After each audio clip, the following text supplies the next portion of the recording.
Selamat berjumpa kembali saudara-saudari yang dikasihi dan mengasihi Tuhan Yesus Kristus. Hari ini hari Sabtu 11 April 2020. Saya berada di antara Jumat Agung dan Minggu Hari Kebangkitan. Mengucap syukur kepada Tuhan, kita diberikan hari yang baru.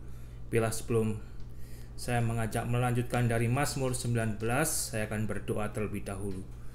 Bapa di surga, terima kasih untuk hari ini. Kau berikan hari yang baru.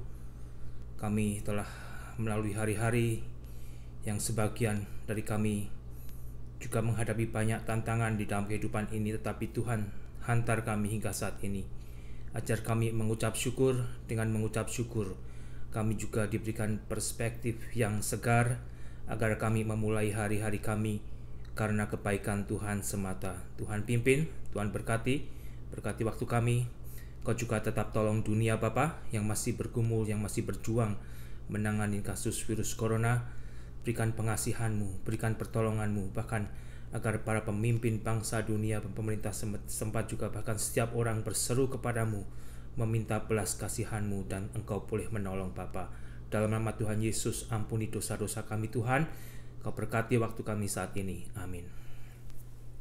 Mazmur 119, saya akan mulai dari ayat 161.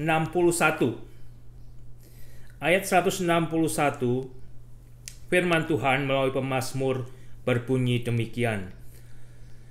Pembesar-pembesar mengejar aku tanpa alasan, tetapi hanya terhadap firman-Mu hatiku gemetar. Pembesar-pembesar mengejar pemazmur dengan tanpa alasan, tetapi hanya terhadap firman Tuhan hati pemazmur gemetar. Bukan berarti takut dengan konotasi negatif, ya. Hati pemazmur gemetar terhadap firman Tuhan, karena firman Tuhan itu luar biasa, ya. Berisi suara Tuhan yang boleh menjaga, yang boleh melindungi, yang boleh menyelamatkan, yang boleh menjadi perlindungan bagi pemazmur yang menaruh harap hanya kepada Tuhan, hanya kepada firman-Nya, hanya kepada titah-titahnya, hanya kepada peringatan-peringatannya.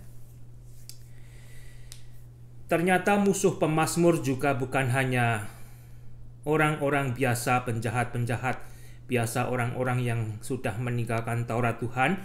Bahkan salah satunya dikatakan pembesar-pembesar, orang-orang atasan memusuhi pemazmur tanpa alasan. Saudara, kita tahu dari Alkitab, jikalau pemazmur yang mana adalah Daud adalah sebetulnya orang daripada prajurit Saul, ya. Daud adalah orang yang bergemilang di dalam karirnya. Tetapi justru di dalam karirnya yang bergemilang, atasannya Saul justru menjadi iri hati, ya. Menjadi tidak suka. Bahkan dengan berbagai cara mencoba mencelakakan Daud. Sebenarnya orang seperti Saul yang diberi Tuhan, prajurit perkasa seperti Daud, berterima kasih, mengucap syukur, karena itu sangat bermanfaat bagi pemerintahannya, ya, bagi kerajaannya. Tetapi tidak demikian yang terjadi dengan Saul. Justru dia iri hati, ya. Dengan kegemilangan Daud, justru Saul memusuhi Daud tanpa alasan, ya, dikejar-kejar, bahkan dengan berbagai cara, tipu muslihat. Saul ingin membunuh Daud. Itulah saudara sebenarnya ketika kecemburuan terjadi, itu adalah hal yang sangat bahaya, ya. Dosa karena cemburu itu bisa mematikan, bisa mematikan. Pelajarannya bagi saya, janganlah saya juga terpancing untuk menjadi cemburu karena kesuksesan orang lain, bahkan kalau saya atau saudara sebagai pemimpin, kita diberi anak buah yang lebih sukses, yang lebih cemerlang, yang lebih gemilang dari saya dan saudara, sebetulnya kita mengucap syukur. Ya. Jangan justru kita menjadi cemburu, jangan justru kita menjadi benci. Dan disitulah sebetulnya Tuhan menganugerahkan seseorang yang menjadi tangan panjang untuk melanjutkan generasi perusahaan saudara, generasi kelompok saudara. Ya. Tapi seringkali ada pemimpin-pemimpin yang memang dipenuhi dengan egoisme, yang tidak bisa melihat berkat Tuhan melalui generasi muda yang lebih baik, yang lebih cemerlang yang Tuhan sudah berikan. Pemazmur dikejar-kejar para pemimpin, para pembesar tanpa alasan. Tetapi hanya terhadap firman Tuhan kembali hati pemazmur gentar. Pemazmur tetap menjaga, pemazmur tetap memegang janji-janji firman Tuhan yang boleh memberi pemazmur kehidupan. Di masa di antara saat ini, antara Jumat Agung dan Minggu Paskah Kebangkitan, saya masih diingatkan bagaimana sebetulnya Tuhan Yesus lahir ke dunia, mati di atas kayu salib untuk menganugerahkan keselamatan bagi dosa-dosa manusia. Tetapi Yesus tanpa alasan dimusuhi oleh banyak orang, saudara. Yesus yang datang untuk mengasihi manusia justru disiksa, dianiaya, bahkan dibunuh oleh manusia tanpa alasan. Melalui para ahli agama, ahli Taurat, kita tahu mereka begitu bencinya terhadap Yesus. Benci tanpa alasan. Cemburu tanpa alasan. Sehingga kembali, janganlah jadi orang yang cemburu tanpa alasan, karena itu bisa membawa dosa yang sangat mematikan. Dan dari sinilah saudara saya dan saudara juga boleh diingatkan di masa ini, agak keluar sedikit dari Mazmur ini, agar di dalam Tuhan Yesus kita dikuatkan. Tuhan Yesus berkata kalau murid-muridnya dibenci, dimusuhi tanpa alasan, Tuhan Yesus telah terlebih dahulu mengalami hal tersebut. Biarlah saya dan saudara seperti pemazmur juga tetap menyimpan firman Tuhan, memegang firman Tuhan, karena firman Tuhan itu adalah kehidupan. 162, Aku gembira atas janjimu seperti orang yang mendapat banyak jarahan. Pemazmur berkata, aku gembira akan janjimu. Pemazmur gembira akan janji Tuhan. Pemazmur gembira akan janji Tuhan. Refleksinya, sudahkah saya dan saudara juga sebenarnya menemukan kegembiraan di dalam janji Tuhan? Kalau saya dan saudara bagaikan pemazmur yang sudah menemukan kegembiraan di dalam janji Tuhan, saya dan saudara juga akan mencontoh langkah iman pemazmur, hidup memegang firman Tuhan dan takut untuk saya dan saudara melanggar firman Tuhan, seperti orang yang mendapat banyak jarahan. Kok terkadang agak aneh saudara dibaca Pemazmur itu gembira atas janji Tuhan yang dibagaikan seperti orang mendapat banyak jarahan. Kalau di zaman dulu, setelah perang usai, orang-orangnya mati, orang yang mati itu banyak meninggalkan sebagian barang-barang berharga, baju berharga, perhiasan berharga, dan sebagainya yang dijarah orang dengan bebas. Bebas. Karena sudah mati pemiliknya, sudah kalah perang. Saudara, firman Tuhan yang sebenarnya tidak bisa diilustrasikan begitu aja, karena firman Tuhan adalah kudus dan indah. Tetapi bagian orang seperti orang-orang itu yang mendapat jarahan dengan gratis itu begitu bahagia, saudara. Demikianlah pemazmur ini begitu bahagia mendapatkan firman Tuhan ini, memiliki firman Tuhan ini, diberi mengerti akan firman Tuhan ini. Pemazmur begitu bahagia, ya. Kalau orang-orang itu tadi mendapatkan barang carahan begitu bahagia gratis, ya, barangnya itu barang-barang yang mana tidak akan mereka dapatkan dengan usaha mereka sendiri, tetapi dengan adanya perang yang selesai, yang punya mati, mereka bisa menjarah barang-barang berharga. Inilah sebetulnya yang coba saya lukiskan. Firman Tuhan ini melebihi itu semua. Karena firman Tuhan ini adalah firman kehidupan, melebihi materi-materi yang saya dan saudara bisa dapatkan, dan melebihi materi-materi yang kita masih impikan sebenarnya, saudara. Ya, firman Tuhan ini sungguh amat luar biasa. 163. Aku benci dan merasa jijik terhadap dusta,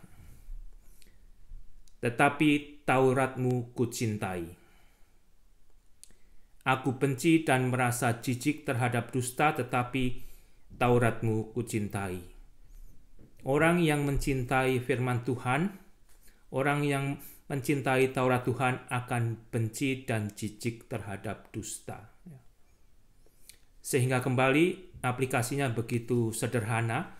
Kalau saya dan saudara adalah orang-orang yang mencintai Taurat Tuhan, biarlah saya dan saudara juga seperti pemazmur ini akan membenci dan merasa jijik terhadap dusta. Ya. Kita hidup di dalam dunia yang penuh menjijikkan, saudara, sebenarnya. Kita melihat dusta berada di mana-mana. Ya. Kita melihat dosa berada di mana-mana. Ya. Oleh karena itu, biarlah saya dan saudara tetap memegang Taurat Tuhan, kita cintai, sehingga bukan hanya kita membenci dan merasa jijik terhadap dusta, kita juga tidak melakukan dusta. 164. 7 kali dalam sehari aku memuji-muji Engkau, karena hukum-hukum-Mu yang adil. Pemazmur berkata 7 kali dalam sehari aku memuji-muji Engkau. Apakah ini bahasa yang menyatakan dia banyak kali dalam sehari memuji-muji Tuhan? Atau memang dalam sehari itu pemazmur menyediakan waktu 7 kali untuk secara khusus memuji-muji Tuhan? Tentunya kita tidak dibatasi harus 7 kali, harus 5 kali, harus 10 kali. Semakin saya dan saudara menyadari jikalau Tuhan itu baik, semakin saya dan saudara akan terus-menerus memuji Tuhan. Dan sebenarnya pujian yang lebih nyata itu adalah bagaimana saya dan saudara hidup memuliakan Tuhan. Bagaimana saya dan saudara hidup menjauhkan dari hal-hal yang akhirnya mencela nama Tuhan. Ya. Pujian saya dan pujian saudara yang harum bagi Tuhan adalah bagaimana kita mempersembahkan hidup kita ini dari waktu ke waktu, dari hari ke hari. Sehingga mudah-mudahan ya saudara tidak hanya memuji Tuhan 1 kali dalam 7 hari. Tetapi seperti pemazmur kita boleh belajar, kita akan memuji Tuhan 7 kali dalam sehari. Kita akan memuji Tuhan banyak kali dalam sehari. Bahkan kita akan memuji Tuhan dengan bagaimana saya dan saudara hidup, ya, melalui perilaku kehidupan kita. Itu adalah pujian yang sebenarnya bagi Tuhan.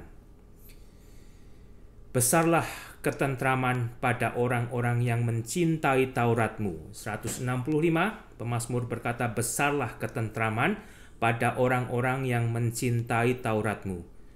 Tidak ada batu sandungan bagi mereka. Pemazmur di dalam pergumulannya, di dalam sengsaranya, di dalam permasalahannya, ya, Pemazmur berkata, "Besarlah ketentraman pada orang-orang yang mencintai Taurat Tuhan." Itu salah satunya adalah dia sendiri. Pemazmur memiliki ketentraman yang besar, ya. Karena pemazmur adalah salah satu dari orang yang mencintai Taurat Tuhan. Sudahkah saya dan saudara juga demikian? Kita sudah diberi ketentraman yang besar karena saya dan saudara mencintai Taurat Tuhan. Salah satunya mungkin kenapa saya dan saudara saat ini belum mempunyai ketentraman besar, karena saya dan saudara masih menolak untuk dibereskan oleh Tuhan. Saya dan saudara masih menolak untuk diluruskan jalannya, ya. Kita masih menyimpan ego kita, kita masih menyimpan kedagingan kita, ya. Kita masih belum mau menyerahkan segala kedagingan kita untuk dipoles oleh firman Tuhan. Itu juga bisa membuat hidup kita tidak tentram, saudara. Kita masih memelihara musuh, ya, musuh dalam keluarga, musuh dalam saudara, musuh di luar daripada itu semua.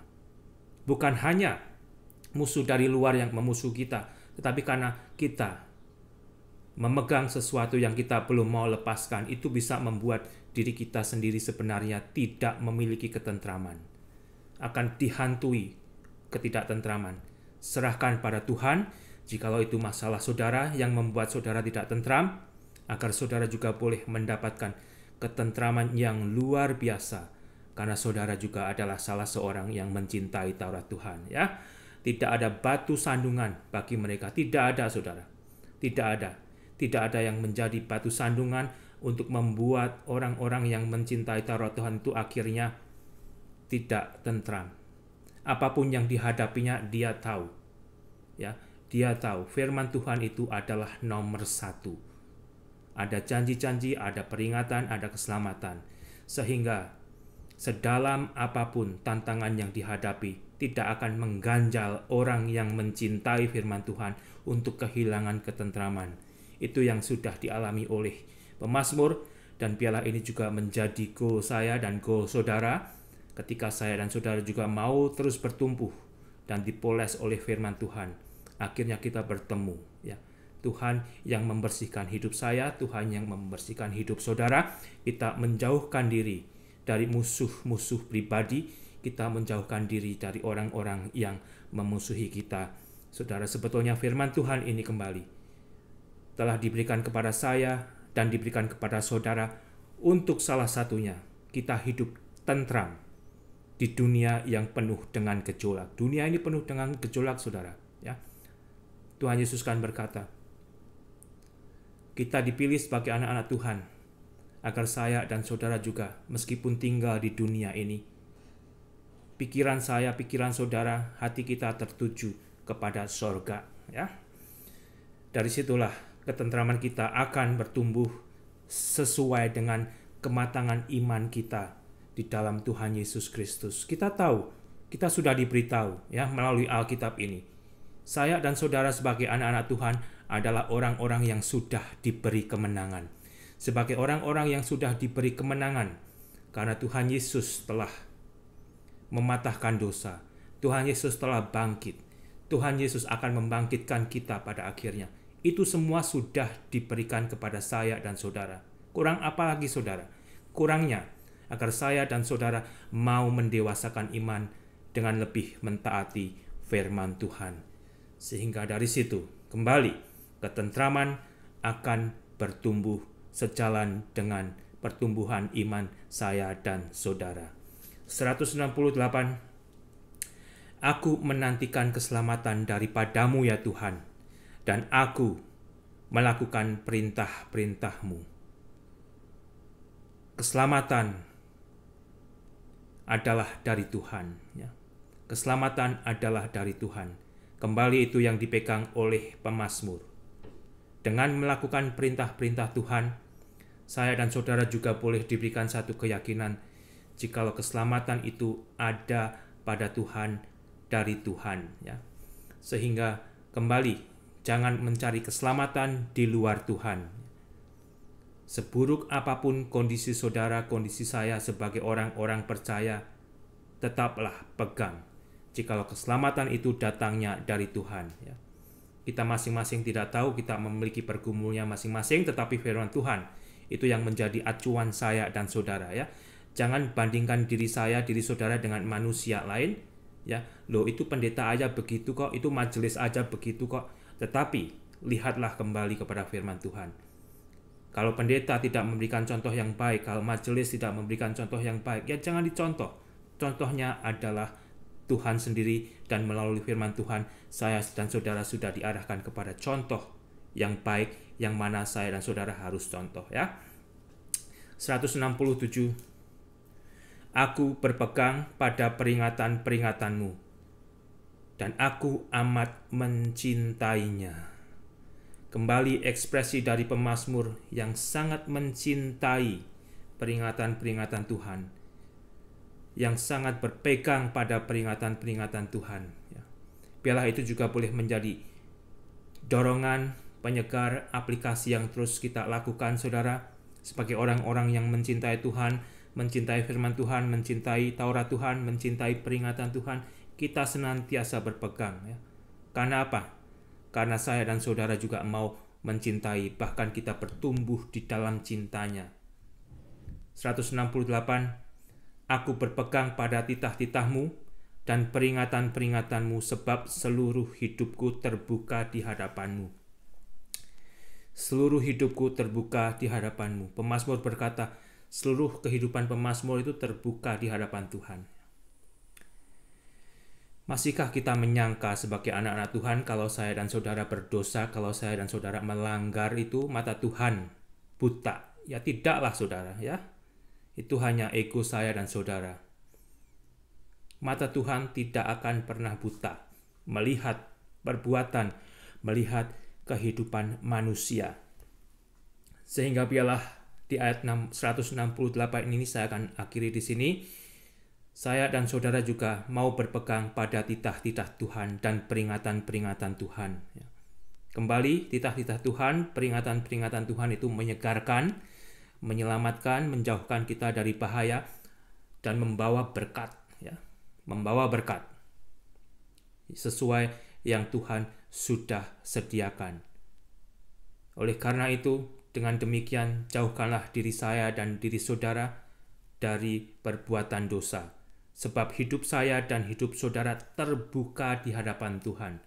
Demikian juga mereka sebetulnya yang telah menolak Tuhan, yang sudah menolak Tuhan, yang akan menolak Tuhan. Semua terbuka, saudara. Dari zaman dulu sampai nanti. Terbuka. Terbuka. Kalau saudara membaca dari Wahyu.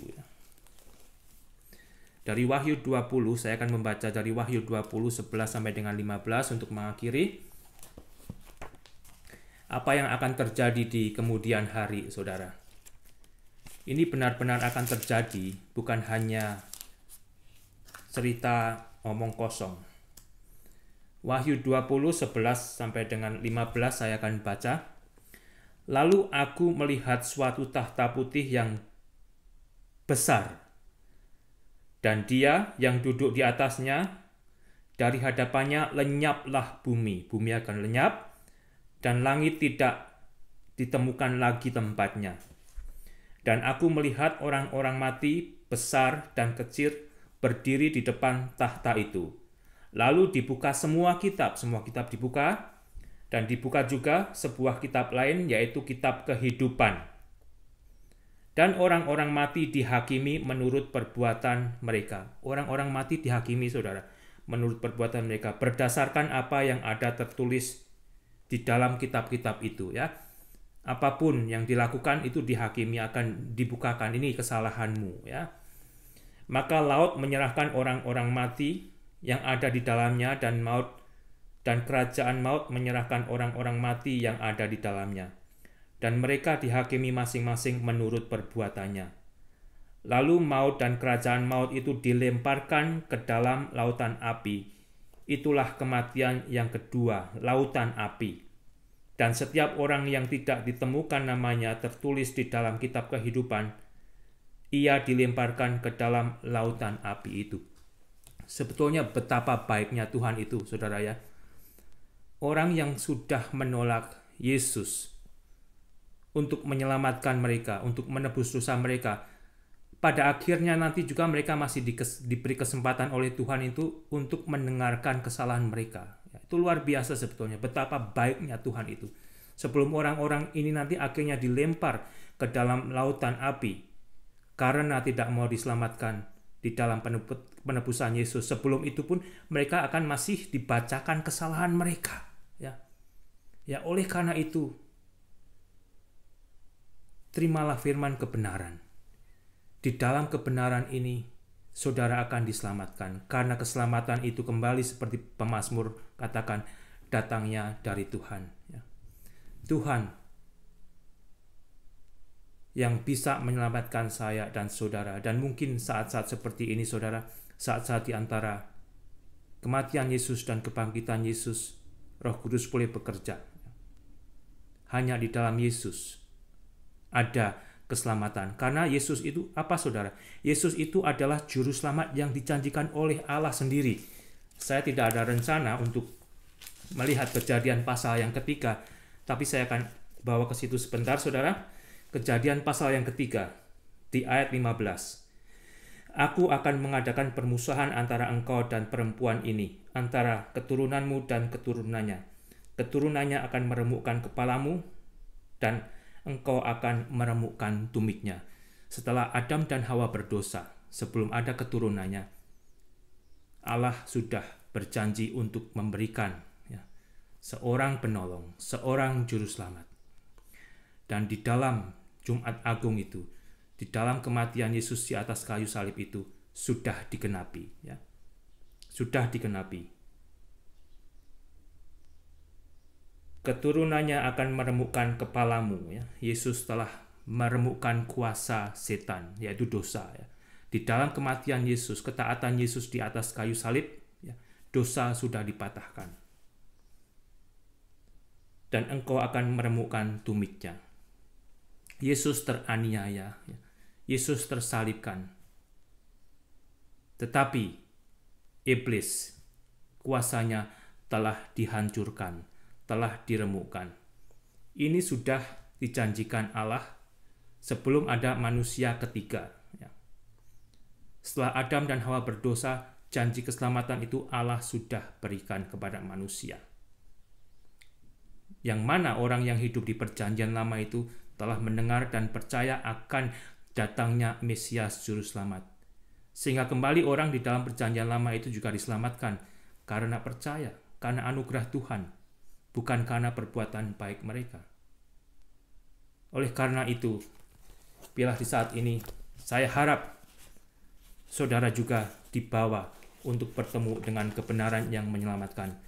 Kebenaran itu ada di dalam Tuhan, dan Tuhan sudah menganugerahkan Yesus Kristus untuk mati, menebus dosa manusia, menjadi juru selamat setiap manusia. Dan kembali, biarlah saya dan saudara yang sudah percaya tetap berpegang pada titah-titah Tuhan, karena peringatan-peringatan Tuhan itu menghidupkan, menyelamatkan. Dan hidup saya, hidup saudara, hidup semua manusia terbuka, tidak ada yang tersembunyi.